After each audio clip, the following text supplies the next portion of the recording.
अमावस्या की एक काली स्याह रात, सैकड़ों मील तक फैले सुनसान समंदर में किंग हार्बर कंपनी का एक बोट खारे पानी की सतह पर दौड़ती जा रही थी।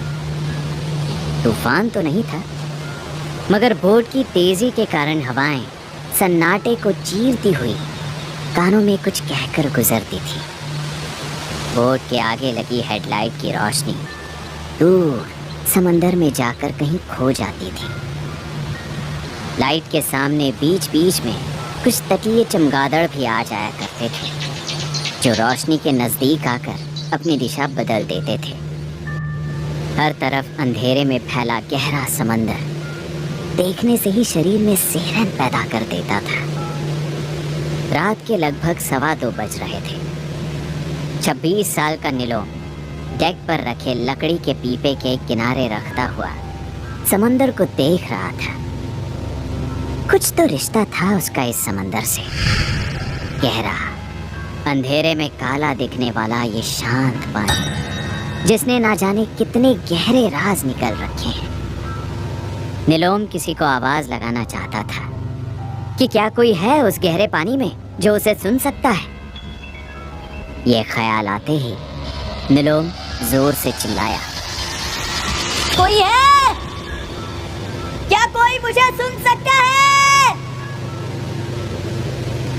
समंदर से तो भला क्या ही आवाज आती, मगर तब तक सामने वाली कैबिन का दरवाजा खुला और लगभग 56 साल का ये दुरप्पा बाहर निकलकर नीलोम पर चिल्लाया, ये पागलों की तरह समुद्र में क्यों आवाज लगा रहा है? तुझे पता है ऐसा करना अपशकुन होता है। जल्दी अंदर आ जा, हम लगभग 3 बजे अपना जाल डालेंगे। यदुरप्पा की जिंदगी बीत गई थी इसी समंदर में। अच्छा बुरा समंदर का उसने हर किस्सा सुन रखा था। नीलोम एक बार फिर समंदर की तरफ देखता है। उसे लगता है जैसे कोई चीज कुछ ही दूरी पर तेजी से उसके बोट के संग संग तैर रही है। उसे देखते ही नीलोम ने चौंक कर यदुरप्पा से पूछा, अप्पा वो देखो, पानी में हमारी बोट के साथ साथ कौन इतनी तेज तैर रहा है? यदुरप्पा ने फिर से नीलोम को डांटते हुए कहा, कुछ नहीं है वहां पर, तू चुपचाप अंदर चल और मैं जब तक ना बोलूं बाहर मत आना। यदुरप्पा ने नीलोम को अंदर करके जल्दी से कैबिन का दरवाजा बंद कर लिया। उसके चेहरे पर नजर आने वाला डर और हड़बड़ी बता रही थी कि उसे पता था कि उस पानी में कौन था। बोट का कैबिन जो कि लकड़ी का बना था और बोट के हिचकोले खाने की वजह से हर एक चीज बांध कर रखी हुई थी। यदुरप्पा ने नीलोम से कहा, मैंने खाना खा लिया है, मैं बोट संभालने जा रहा हूँ, तू भी खाकर आराम कर ले। अभी 1 घंटे बाद जाल डालूंगा, फिर मछलियां पकड़कर वापस चलेंगे, और हाँ, बाहर मत निकलना। नीलोम ने हाँ में सिर हिलाया और टिफिन में रखा खाना खोलकर खाने लगा। खा पी कर नीलोम ने कैबिन में ही रखे एक बड़े से जाल पर एक मोटा कंबल बिछाया और लेट गया। फिर लेटे लेटे उस तैरती हुई चीज के बारे में सोचने लगा और फिर उसे नींद आ गई। नीलोम को कुल 1 हफ्ता हुआ था इस बोट पर आते हुए। दिन के पूरे 1000 रुपए मिलते थे उसे। कर्नाटक के उडुपी में पला बढ़ा नीलोम बचपन से ही मालपे फिशिंग हार्बर पर जहाज़ों को आते जाते हुए देख रहा है। अम्मा अब्बा दोनों मछुआरे थे, तो नीलोम का भी रिश्ता समंदर से ही था। नींद में खोए हुए नीलोम को एक तीखी सीटी जैसी आवाज सुनाई दे रही थी, जैसे कोई उससे कुछ कह रहा हो। दरिया से अपनी मोहब्बत दिखा, समंदर के राह मेरे पास। नीलोम उस आवाज को सुनकर नींद में ही घबरा रहा था। उसे पसीना आ रहा था। उसे और भी तेज शोर वाली आवाजें सुनाई देने लगी, समंदर की आवाजें। अचानक वो चौंक कर उठ बैठा। उसने देखा कैबिन का पीछे का दरवाजा, जो कि बोट की डेक की तरफ था, वो खुला हुआ है और हवा के झोंकों की वजह से लड़कर आवाज कर रहा है। निलोम ने महसूस किया कि उसने कोई सपना देखा है। वो उठकर कैबिन के उस दरवाजे को बंद करने गया, मगर जैसे ही उसने दरवाजे को बंद करना चाहा, उसे फिर से वही तेज तीखी सीटी जैसी आवाज सुनाई दी। दरिया से अपनी मोहब्बत दिखा, समंदर की राह मेरे पास आ। वो आवाज कभी पास से आती, कभी दूर से। निलोम बाहर निकलकर देखना चाहता था कि ये किसकी आवाज थी, मगर उसकी हिम्मत नहीं पड़ रही थी। उसने कैबिन के दरवाजे से ही बाहर झांकते हुए देखा। कुछ बड़ी मछलियों जैसी आकृति उसकी बोट के साथ साथ तैर रही थी। निलोम उन्हें देखता ही रह गया। उसे लगा ये सिर्फ बड़ी मछलियां हो सकती हैं, मगर उसका ये वहम तब टूटा जब एक तैरती हुई मछली नुमा आकृति ने अपना सिर पानी से बाहर निकाला, जो उसके बोट के बेहद करीब थी। उसका सिर एक खूबसूरत लड़की सा था। उसके बाल खुले हुए थे और उसकी आंखें मोतियों से चमक रही थी। उसने फिर से आवाज लगाई। दरिया से अपनी मोहब्बत दिखा, समंदर की राह मेरे पास आ। उस चेहरे को देखकर और उस आवाज को सुनकर निलोम का जैसे खून ही ठंडा पड़ गया। अजीब सी दहशत उतर आई थी उसकी आंखों में। निलोम ने झटके से उस दरवाजे को बंद किया और येदुरप्पा की कैबिन की तरफ भागा। येदुरप्पा नींद में हैंडल सीट पर बैठा बैठा ऊँघ रहा था।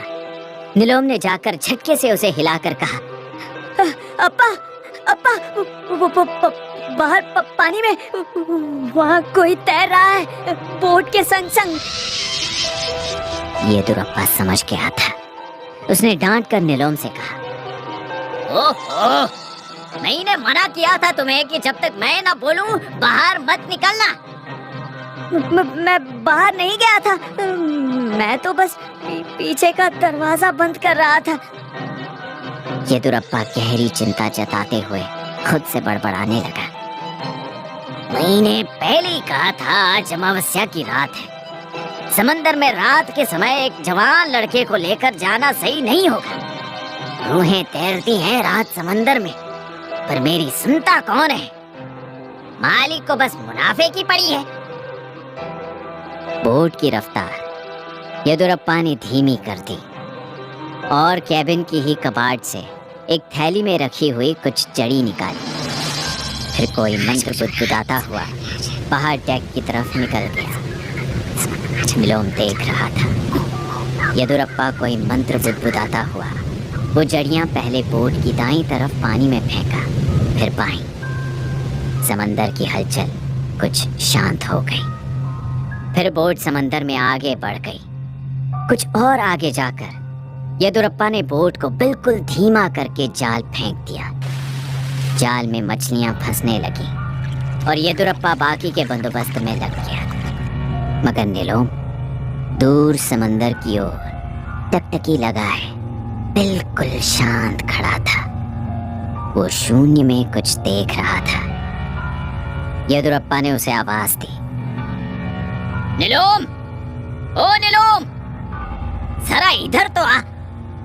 निलोम ने किसी नींद से जागते हुए येदुरप्पा की तरफ देखा।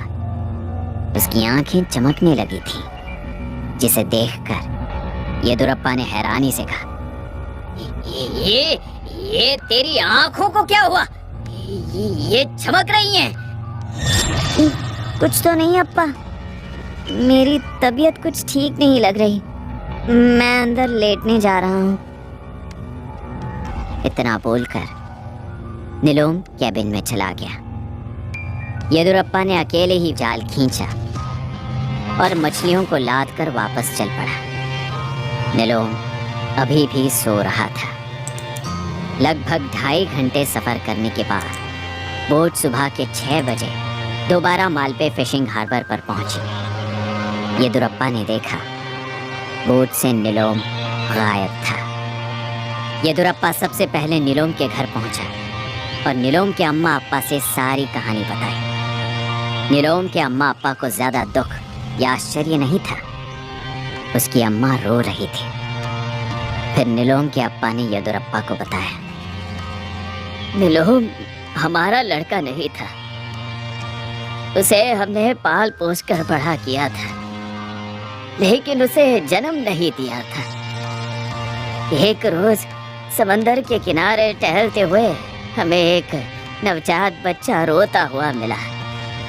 उसे देखकर ऐसा लगता था जैसे वो लहरों से बहकर आया था। उसकी बहुत सारी हरकतें ऐसी थीं जो इंसानों जैसी नहीं थी। येदुरप्पा ने गंभीरता से सोचते हुए कहा, यानी वो जहां से आया था शायद वहीं लौट गया। नीलोम के अप्पा उसकी अम्मा को चुप कराने लगे। फिर येदुरप्पा चला गया। इस घटना को घटे कई महीने गुजर गए। नीलोम आज भी रात के वक्त कभी कभी समंदर के किनारे टहलता हुआ दिख जाता है।